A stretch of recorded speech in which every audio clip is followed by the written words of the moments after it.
Hi everyone, welcome to my channel.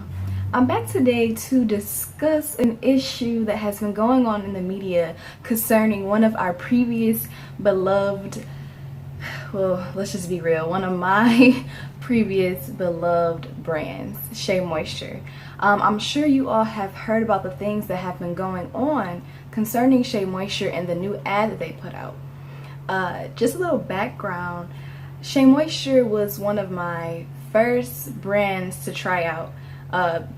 Aging back to when I started actually embracing wearing my hair curly. Growing up, I had very long hair, you know, but I went through the phases of the ponytails and the barrettes, and it went into the hot combing, and then it went into the flat ironing. It wasn't until my first year of college in 2012 that I started embracing wearing my hair natural, in the natural state for a majority of the year.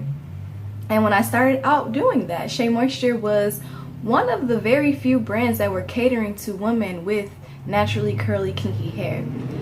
One of my favorites, and what I would always recommend to people who were starting out natural, was either the coconut and hibiscus product line or the raw shea butter product line, which one was for thick curly hair and the other was for damaged dry hair. And usually that's where people were coming from. Their hair was very thick, you know, starting out, or they were trying to reverse some damage that they had done to their hair previously. So this was always my go-to, and it really has been hurting me lately because of the different things that Shea Moisture has been doing.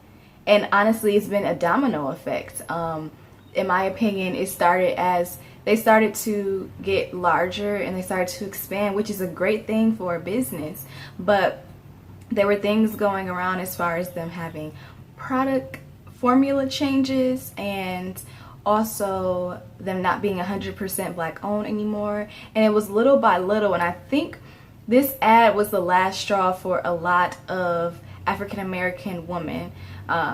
And I kind of don't blame them. So this video is just to kind of go in a little detail, give you like a few pointers as to how this may have came about and what the issue is, in my opinion, with the ad. So please stay tuned.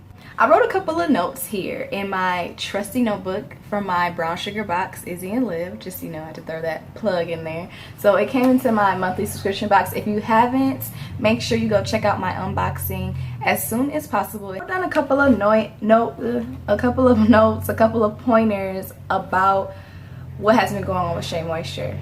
Like I said in my intro, I was an advocate at first. This was literally a lot of people, they would be confused about where they should start because there's so many products now on the market catered to natural hair. And I would always tell people, try out Shea Moisture. You know, that's what I started out with, and for some people it has been a saving grace. That's what they start with, and they keep that in their regimen. Some people, they tried it out and they didn't like it, but the beauty in it was that they had a few lines that cater to different issues, which made it easier to kind of narrow down what you may need for your hair. So along the line, Mitt Romney, Bain Capital bought a share in Shea Moisture, and this was a red flag at first. You know, we were like, well, what's going on? Like that makes you not 100% black owned anymore. You know, how do we know that this move isn't going to change the formula, change the outlook, change the audience? You know what? You know, the people were concerned. Our African American buying power, a lot of that power went into Shea Moisture. We are part of what built up that brand to what it is now. So just a quick little background of the ad. It was all around hair hate. And if anything, we know a lot about hair hate. Growing up, I was born in 1994, so even as a child there was little to no representation in the media of someone that looked like me or who had hair like me. And the standard of beauty has always been straight hair, fair skin, light skin, skinny bodies, all of that. So the fact that in an ad that is talking about the issue of hair hate, you did not have a African American woman with kinky curly tightly curled hair, anywhere along that spectrum, is very concerning to me, because out of any person, I'm not saying that other people may have not experienced anything, but out of any demographic, we definitely have experienced it the most. And it saddens me that that wasn't represented in that ad. In the ad, they had a woman who appeared to me to be mixed, of a mixed race. She had a loose curly hair pattern. Then there was a blonde woman and two redhead women who were speaking on hair hate, and their hair was bone straight. And I just couldn't wrap my mind around what were they thinking. There had to be a table of people discussing this ad on whether it should air, and everybody said yes. This didn't come across strange to anyone in the process.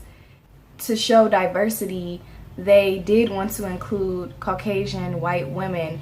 At least let them have curly hair. I mean, wasn't this the point from the beginning? Was yeah. So we know hair hate too well. So why not have that represented? That was one of my biggest issues. Where was our kinky curly girls? Diversity and diversifying does not mean exclusion. And I think people have been trying to understand where Shea Moisture may have been coming from a business standpoint. Oh, they're just trying to diversify. They're trying to spread their audience. They're trying to do this. You can do that without excluding the very people who have put money into you from the beginning. Who was buying your products from the beginning?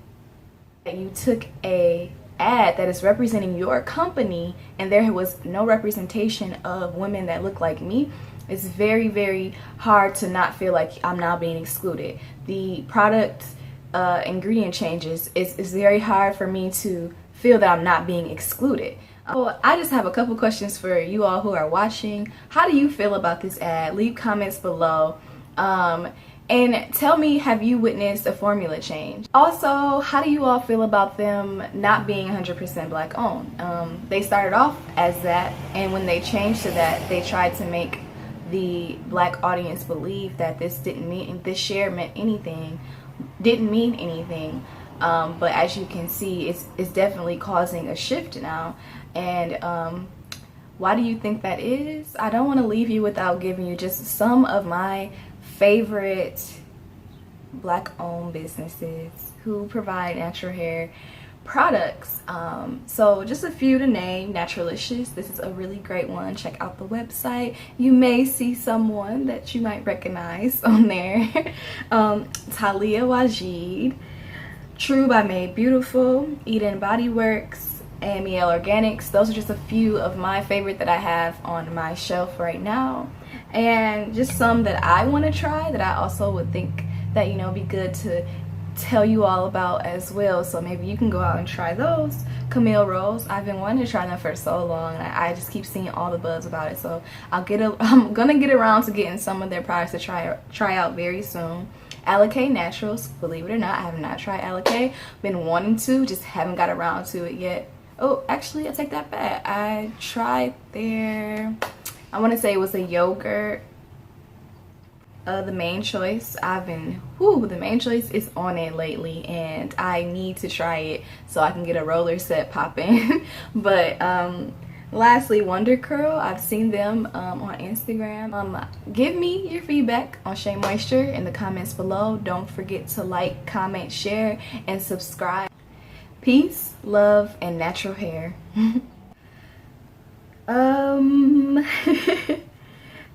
So one of my favorites, and what I always